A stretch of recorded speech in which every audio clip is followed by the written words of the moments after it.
जब आप किसी सफलता की कहानी सुनते हैं तो सबसे पहले दिखाई देते हैं मंजिल के वो पलक झपकते लम्हे, लेकिन उसके पीछे होती है वो मेहनत, वो संघर्ष, वो जमीन की खामोशी जिसमें सपने पनपते हैं। श्रेयसी सिंह की कहानी भी कुछ ऐसी ही है। नमस्कार, आप देख रहे हैं हमारा डिजिटल प्लेटफॉर्म और मैं हूं आपके साथ गरिमा।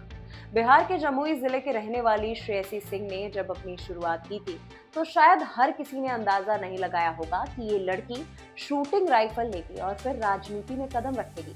उन्होंने खेल में वो मुकाम पाया कि 2014 में कॉमनवेल्थ गेम्स में सिल्वर मेडल जीत लिया। उसके बाद 2018 में गोल्ड मेडल ने उनकी कामयाबी को एक नया रूप दे दिया। खेल की दुनिया में नाम कमाना आसान नहीं था।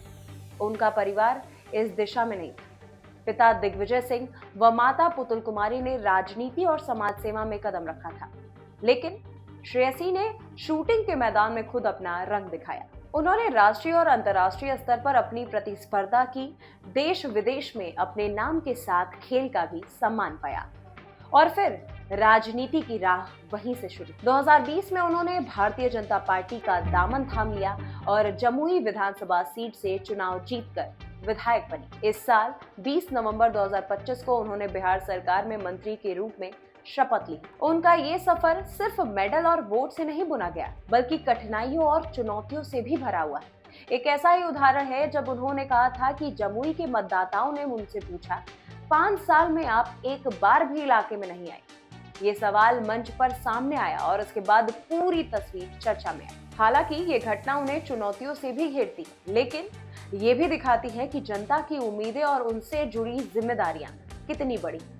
उनकी कहानी हमें ये याद दिलाती है कि सफलता आना आसान नहीं, उसे निभाना और आगे बढ़ना और भी चुनौतीपूर्ण होता है। शूटिंग के गोल्ड मेडल से लेकर राजनीति की शक्तिशाली भूमिका तक श्रेयसी सिंह ने खुद को साबित किया है कि बहुआयामी प्रतिभा, समर्पण और मेहनत से कोई भी मुकाम हासिल किया जा सकता है। आज जब वो मंत्री पद पर है तो उनसे उम्मीद भी पनप रही कि वे खेल, संस्कार और पॉलिटिक्स में अपने अनुभव को जनता की सेवा में बदलेंगी। उनकी यात्रा ये बताती है कि सफलता सिर्फ किताबों में नहीं पाई जाती, बल्कि जनता के भरोसे और उनके जीवन में बदलाव लाने की क्षमता में भी नापी जाती है। श्रेयसी सिंह की कहानी हमें ये प्रेरणा देती है कि चाहे रास्ता कितना भी कठिन क्यों ना हो, अगर मन में निश्चय हो, मेहनत हो और सेवा की चाह हो तो मंजिल मिल ही जाती है।